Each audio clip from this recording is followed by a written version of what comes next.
being hurt or being killed by police officers? Or is this about, as we heard the one man saying, something bigger than that, a depressed economy, lower socioeconomic status, few opportunities? You tell me.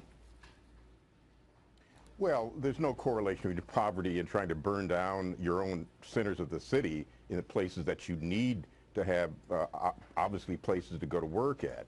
But what I think has happened here, Kelly, is that, Megyn, is that what we've seen is a pattern that's emerged, starting with the Trayvon Martin case. And obviously, no large-scale violence broke out. But then we had Ferguson, and then we had Staten Island, and now we've got a series of other incidents, concluding with Freddie Gray.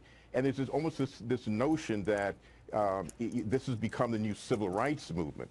Oddly enough, and this has got to have people like Dr. King spinning in their grave to hear people describing this as some sort of movement now. Why? Why? Because we hear the Black Lives Matter, and what we are told is, folks feel like every week they see another black man get shot by a cop. Now, in the most recent two incidents, the cops got charged, but there was videotape. And that's what these folks say, that there's not videotape in every case. And when there isn't one, the cops don't get charged. But, of course, and I think there's a certain amount of justifiable outrage over the killing of Freddie Gray because it's a very mysterious and bizarre circumstance. How obviously the man didn't break his own neck. So then there's clearly incidents here that we need to get more information about. And that's why there's a number of investigations going on. But there's almost an infantile urge here to get what they want and get it now on the part of the protesters. Like, I want the kind of justice that I demand, and I demand it right now. Well, that's not the way things operate. So it's almost an infantile impulse to get what they want, despite the fact that we do hear people calling for calm here. But there's an expectation here that they're somehow the front of a new civil rights movement. I think that's outrageous. We knew what the protesters were trying to get in the old days, if you will, of Dr. King and others. It was about justice. It was about becoming part of an American society. Were they running around looting? Were they burning down their own stores? I mean, minority-owned stores getting burned to the ground. That was unheard of. That only came about in the long, hot summers in the 1960s, where you did have the number of these riots, and certainly here in Los Angeles, where I'm speaking to you from, in Detroit, in Chicago, and Washington, D.C. Almost every major urban center had its riot in those long, hot summers. But this was after the culmination of the 64 and 65 Civil Rights Act and Voting Rights Act. So they were the early civil rights folks were after something very different. The question needs to be asked, well, what are these folks after? And that's the mystery, because if you ask them, you get a melange of all sorts of issues, from capitalism is horrible to we want jobs, but then there seems to be an impulse against places. They're burning down places offering jobs. So it's a very interesting, and I think we stand at a very interesting point in American society where after all the progress, after a black president, after a black attorney general, you've got these thugs in the street that do create real issues for race relations in this nation. Just again, we're looking at the fire. Now we were told there was a senior citizen center on fire, and now we're told that that the congregation, that the Southern Baptist Church, that their new community center is currently engulfed in flames. They're saying it may not be connected to the rioting. This is what they're saying, that it may not be connected to the rioting.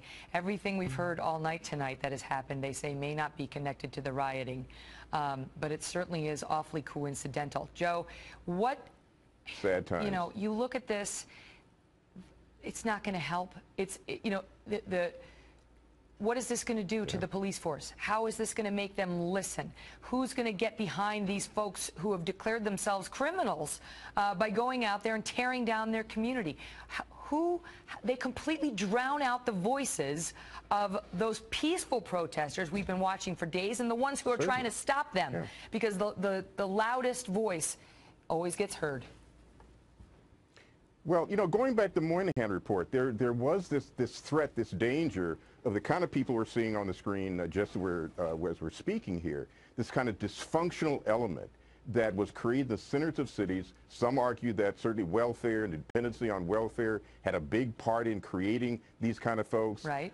And here they are. Is that true? Do you believe that? Years later, I do believe that. I do believe. I think Moynihan is coming back to haunt us in a very interesting kind of way. And the civil rights movement, as it exists now, isn't addressing those issues. Despite all the carnage going on in cities, black men killing other black men, which is the real threat, not police killing individuals. Yet we only see the protests when police will kill a black individual, and then it's a matter of black lives. And what don't about matter. beyond, Something often. what about, Joe, beyond police on civilian violence or incidents? Because the greater socioeconomic status that folks here in Baltimore are dealing with, and African Americans in particular, I mean, you hear a lot about how they got this way, how the situation got this way, how the city got this way, but not as much about personal empowerment and how people take responsibility for their own lives and lift themselves up. And a lot of folks will say, even saying that misunderstands their situation, that they can't do it, they've been kept down for so long, that society needs to lift them up now. See, we can't continue to make excuses. When Los Angeles had its riot here, and a lot of damage done, a lot of lives lost, a lot of buildings burned, and people said, well, we need more stores in our community. We need more big box stores. We need more business to come. We want more investment in the community. Yet, look at the message that it sends. If you were the owner of a big box store or a corporation, you'd be rethinking whether you wanted to rebuild in Baltimore or whether you wanted to open a site in Baltimore, because why? The potential of it getting burned down by thugs. So it's a self-defeating, it's the tail chasing that goes on here about people saying, oh, there's poverty, there's not opportunities, none of the same kind of amenities that we have in other parts of our city. Yet look at what goes on. And those people that own those businesses, whether they're small businesses or large businesses, they got to be reconsidering whether or not they're going to rebuild or whether they want to invest in a place where you might lose everything in several years. Joe, thank you.